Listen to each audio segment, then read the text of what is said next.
रामकृष्ण हरी. कटेवरी हात विटेवरी उभा तोच जगाचा पोशिंदा. आणि याच पंढरीत याच भाविकांसाठी सागर डेव्हलपर्स घेऊन आले आहेत भव्य ओपन प्लॉट प्रकल्प, ते सुद्धा दर्शन रांगेच्या अगदी जवळ. इथे पाठीमागे आहे दर्शन बारी. नगरपालिका हद्दीतील नियोजित आराखड्यातील 50 फूट डीपी रोड.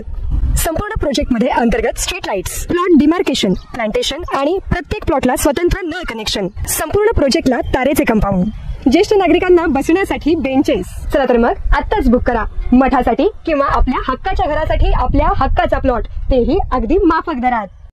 ताज्या घडामोडी पाहण्यासाठी आमच्या YouTube चॅनलवरील PVR म्हणजेच पंढरी वार्ता या न्यूजला सबस्क्राइब करा आणि शेजारील बेल आयकॉनवर क्लिक करा.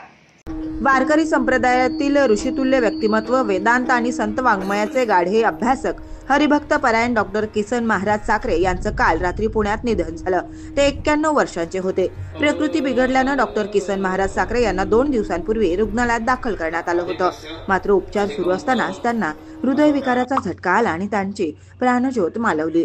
आज दुपारी साधकाश्रम आश्रम आळंदी इथं त्यांच्या पार्थिव देहावर अंत्यसंस्कार करण्यात येणार आहेत. किसन महाराज साखरे यांच्या निधनानं वारकरी संप्रदायाचं मोठं नुकसान झालंय. साखरे महाराज यांनी क्षेत्र आळंदीच्या ज्ञानेश्वर महाराज संस्थानाचे विश्वस्त म्हणून काम पाहिलं होतं. तसेच आळंदी देहू परिसर विकास समितीच्या सुकाणू समितीचे अध्यक्षपद देखील त्यांनी भूषवलं होतं.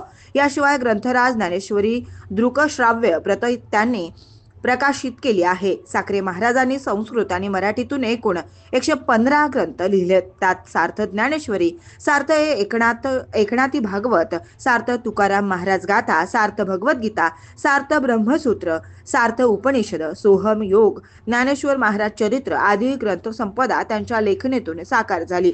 एकूण 500 ताम्रपटांवर त्यांनी ज्ञानेश्वरी प्रकाशित केली आहे. साखरे महाराज यांना महाराष्ट्र सरकारतर्फे 2018 मध्ये ज्ञानोबा तुकाराम पुरस्कार प्रदान करण्यात आला.